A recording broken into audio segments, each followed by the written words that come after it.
మా లోకేష్ చిన్నప్పుడు దాన్ని ఏమంటారు, అన్నప్రసాదం రోజున అన్ని వరుసనే పెడతారు. కత్తి, పెన్ను, క్యాషు, వ్యవసాయ పనిముట్లు ఏది పట్టుకుంటాడని. మా లోకేష్ మా మేళ డైరెక్ట్కి వెళ్ళి క్యాష్ పట్టుకున్నాడండి. అందువల్ల మా Lokesh is loving cash, love cash. Cash ఉంటే ఏ పనైనా చేస్తాడు, మంగరీళ్ళు అయినా ఇంకో చోట అయినా. జగన్మోహన్ రెడ్డి గారికి మంచి పేరు పెడుతున్నా, బెంతాహై. బెంతాహై 3 రోజులు బెంగళూరులో, 1 రోజు తాడేపల్లిలో, 3 రోజులు హైదరాబాద్లో.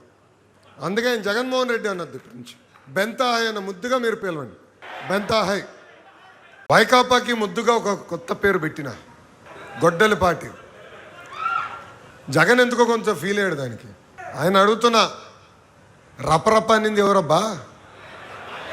రపరప అని ఎందుకు భయపడుతున్నారా భయ్? ఆనాడే చెప్పా, సినిమా మీరు తీస్తే ఎండ్ కార్డ్ వేసే బాధ్యత మా పసుపు సైన్యాందని. అరే నిజంగానే జగన్మోహన్ రెడ్డి గారు యాక్టింగ్లోకి వస్తే భాస్కర్ అవార్డు వచ్చేస్తుందండి ఆయనకి. భాస్కర్ అవార్డు వచ్చేస్తుంది. ఎంత అద్భుతంగా నటిస్తాడంటే అసలు నాకే ఆశ్చర్యం వేస్తుంది. ఆ నటన చూస్తే నాకే ఆశ్చర్యం వేస్తుంది. ఎట్లుంటాడో మనం చూస్తున్నాం కదా.